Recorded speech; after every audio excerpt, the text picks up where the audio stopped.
All right, my name is Braxton Miller, and I did bank robbery paired with rational choice theory.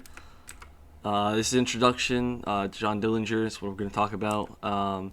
Rational choice theory is a theory that can be applied to bank robbery. Theory application. This theory states that you weigh a cost-benefit analysis before you commit your crime. It doesn't work with irrational thinkers, and it works really well with money-related crimes because you're more likely to commit money-related crimes. That's definitely a pro. Rational choice theory cannot be cited as a single single reason people commit crimes. Here's some cons. Theory is too frail. It can also not. It can be used with other theories to explain other crimes and why they're committed. And it can't be used on people who are irrational thinkers. Here are some more criticisms. It doesn't explain why people do non-self-serving good. It doesn't take into account people's ethics stance on things and why people go against social norms. And it also doesn't take into account people who didn't understand the cons or the cost of committing a crime. People always ask like what do criminals consider a con, and that's what a lot of research is currently asking. This study says that here's a good example. Immorality goes from being a 99 to 99% when given answers, when you're given a list of answers to choose from. But on the open-ended answers, it's given a 2.9%. So that is a huge difference. And that definitely ties back into the question. Bank robbery is the act of stealing money from a bank. Sorry if I'm going a bit fast. I want this to be pretty short. According to FBI statistics, here are some statistics from the FBI. Average penalty is 20-ish years. The minimum is 1 year. And a lot of bank robbers are repeat offenders. Robbing banks is the closest thing to a victimless crime. The federal government has to secure your money, so you lose nothing. But that's why it's such a major crime. How does rational choice theory apply to bank robbery? Bank robbers weigh the cost and benefit before robbing a bank. This means they're doing rational choice theory. Robbers evaluate and see opportunity to commit the crime, therefore they do.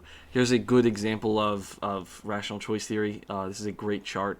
There's offender, target, and lack of guardian, and then it commits crime. And later on you'll see how that applies.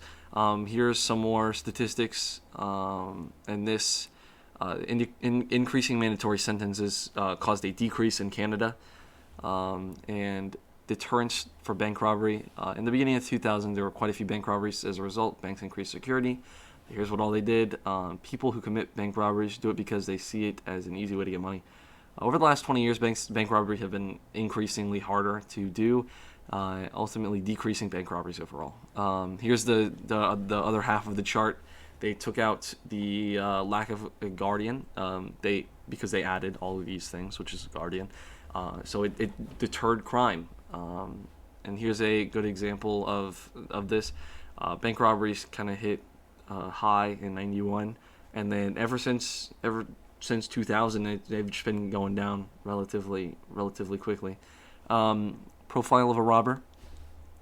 Here's the profile of a robber. They're grouped into 4 categories. It's only 3 categories. I think I just misclicked. Career criminal, compulsive, and immature. The one that I talk about is definitely a career criminal. He ran a gang. His name was John Dillinger. He robbed 24 banks and was the head of the Dillinger gang. He robbed banks. The first time he robbed a bank, he was in Florida with his girlfriend and his friend, and he robbed the bank with his friend because he wanted money to go on a fun little excursion. John kept doing this for 23 more banks, and for different reasons. And obviously, he wanted to fund lots of different things in his gang. But eventually, he died in '93 because he died in a shootout with police. And because of him, the FBI became involved, and they actually made bank robberies a federal crime. Yeah, it became a federal offense. My personal thoughts about utility of theory, yes. In my opinion, I think rational choice theory is a great example, great explanation of bank robbery. I have done a lot with rational choice theory, and I would love to do more research with the cons, like what criminals see as cons in rational choice theory. Recommended actions. I think that it's doing really well so far. I think that if we just keep up whatever we're doing, I think that increased security wouldn't hurt. And I think it would be a good idea if the panic button, which is the button they pressed in the movies, that calls the police, if that locked the doors, that would be a very interesting concept to play around with, because then he wouldn't have such an easy escape. Rational choice theory is not a good theory for all crime. There are many holes in this theory, but I think that it shines very brightly in bank robbery, because there aren't many psychopaths who rob banks. This is a great example of bank robbery. John Dillinger is a good example.